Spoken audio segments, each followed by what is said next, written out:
Well, Simon, there's worse recording studios than this one. What do you think? Yeah, can you hear those seagulls? Yeah, well, there's a bit of a light zephyr, 18 degrees. Havelock Marina. Welcome, I'm Simon Ewing-Jarvie. And I'm Heather Roy. And we're sitting on a bench in the marina looking out over the water. Wondering what the mood for the voters is. Yeah, so it's interesting because whilst there's a whole lot of highfalutin policy being announced, we've been asking around a few people, just ordinary voters, what they're worried about. And that's been quite instructive, eh? Yeah, it has been. I mean, this week we've had both National and Labour talking about a free trade deal with India. And I'm not sure that that's top of mind for anybody at the moment. I haven't found a single person who cares. No, or has raised it in conversation. And so it works in reverse. If you say, in my first 100 days, I'm going to go to India and I'm going to try and stitch up an FTA. I'm thinking big deal. Let's fix what's happening in New Zealand first. Yeah, I'm thinking, why are you leaving New Zealand in the first 100 days? There's enough things to deal with here. So what do you think are top of mind for the average voter? Well, how things affect them in their daily life.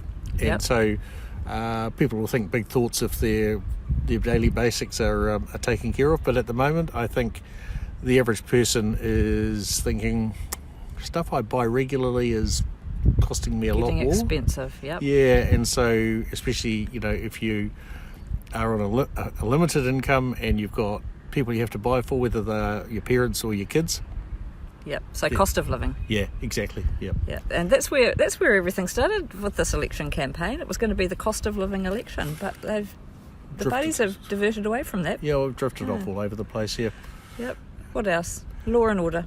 Without a doubt, there's. I'll give you a good example. Where my workshop is down the other end of town. So the owners, I saw them the other day, and they are planning to put a remotely monitored security cameras in. And why, have they had trouble? Yeah, well, no, I said, have you had trouble? And they said, well, no. The whole time we've ever had these sheds, we haven't had any break-ins and we haven't even had any tagging. But the way society's going, we think it's probably timely that we put cameras in. That speaks volumes. Yeah, I think, and it's not just people with businesses. I think everybody's starting to think. I'm amazed at how many people have security cameras on their homes. Yeah, every second person, if you talk about it, will pop up their phone and show you a picture of. Yep. Yeah. So cost of living, law and order. What else? Can't get in to see a doctor for love nor money, and even a dentist. Like I've been getting some dental work done, and I have to book 6-week intervals. Yeah. But people, not only can they are taking several weeks to get into their GP, if they're lucky enough to be enrolled, heaps of people just can't enroll. Yeah, there's thousands right. Just here in Melbourne. And our hospitals are in real strife. People are turning up at EDs. Partly because they haven't got a GP, some of them, and just its treatment is not where it should be. Yeah. Well, to be fair, that's an unfair statement. Treatment is very good, but the waits that you have are too long. Yeah. And in fact, waiting lists are starting to spin out of control again. It's not unusual to wait 12 months for a non-urgent specialist appointment. Yeah, it's crazy, yeah. So, back to your original question, what's on the top of mind for the average voter? I would say it's those things, how much it costs just to live and eat. Yep. And do they feel safe, and can they get care when they need it? Yeah.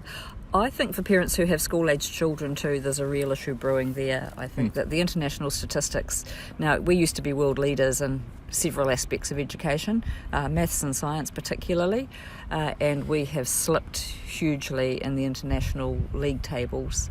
And I think that there are far too many people now, students leaving school without the basic skills, and parents are starting to worry significantly about that. Yeah, I agree. There's been too much social experimentation in the schools, and it comes down to not just keeping politicians out of classrooms, but keeping ministry officials out. Do you know there are 4,000 people in the Ministry of Education to look after 2,500 odd schools? I was going to say, we don't have that many schools in the country. Yeah. So that's about 1.5 people at the ministry for every school in the country. Yeah, it's insane. I was reading something this week about down in Christchurch East, where a school, it's an intermediate school, and I think it's the only one in the area, has been told to cull its role because it's got a lot of out-of-zone people there. What they've actually got is people where parents want their kids to go to an intermediate, not a school that takes from year 1 to year 13, or a school that takes kids from year 7 to year 13. Right. So it's coming back to this whole middle school debate again. Yeah, so there's a lot of issues, I think, swirling around there, but particularly what students are learning and what skills they finish school with. Yeah, they try to basically jam too much into the classroom, I think. Teachers have a very simple sphere of responsibility. They all should be able to teach the core, and then they can have a specialisation. That might sound oversimplified, but when I see people go, they should get a driver's licence at school, and they should, the latest one is they should be taught how to balance, their financial literacy. I was going to say balance their checkbook, that shows my age. They should be able to balance their online savings. They should be taught the math skills that allow them to do that sort of activity, absolutely. And read a bus timetable and the like. Yeah. But should civics be in schools? Yeah, it's an important subject, but there's a lot of important subjects. And where does parenting start and end? Where does teaching start and end? Yeah, I think that's a good topic for discussion. So, are our political parties actually talking to voters in the language that they want to be talked to in? No, I don't think they are. I think they're talking to the journalists to report it. Yeah, I think there's a lot of that, and we've talked about that in previous podcast episodes. Yeah, they're talking about they headlines, sound bites. Yep.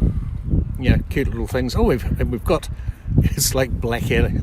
I have a cunning plan, my lord. I think that, it's very easy for politicians to get out of touch, for them to think what that the policy initiatives that they've got top of mind are the ones that are really affecting New Zealanders or where their minds are at. And so actually gauging the mood of voters is a bit of science in itself. And to be fair, Winston Peters is the one who sometimes does that the best. He seems to know which buttons to push. Yep. His policies aren't detailed or well thought through, but he's got a gift for identifying where people are at in their heads. Yeah. The people who are motivated to go into the focus groups that develop that produce the data on which the policies are made are already pre-positioned to be interested in politics. You go down to the local pub, so Havelock Hotel the other night, the local ACT candidate for Kaikoura popped in, and so I introduced him to some of the locals at the locals table, and he got a very good lesson in local politics for an hour. He was busily typing in messages and asking if he could quote things. But the bottom line is they're all tradesmen, and they had some pretty simple messages for him. Yep. And none of them, the solutions to those you will not find in a focus group. Yeah. So what song sums up this election? Song or band? Either. Dire Straits or Moody Blues for me. Did I take yours? Yes, Moody Blues. Actually, I like that. I think the mood is blue at the moment. I think there's a feeling of despair amongst people. They think that you look at the polls asking the question, is the country heading in the right or the wrong direction? The most recent poll said that 2/3 of people felt now that it wasn't, so that's getting worse as the campaign progresses. Yep. Next week, is it the PREFU, the pre-election fiscal update? And maybe that's better. We hold the Dire Straits back for them.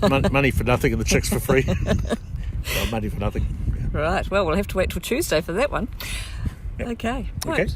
Well, don't forget to send in your questions. Easiest way is to go to the contacts page on our website, TorquePoint, TORQUE, torquepoint.co.nz, or a whole lot of other social media channels. Yep. We'll talk to you soon. I'm Heather Roy. I'm Simon Ewing Jarvie. Just sun is really nice here. Let's go for a wine.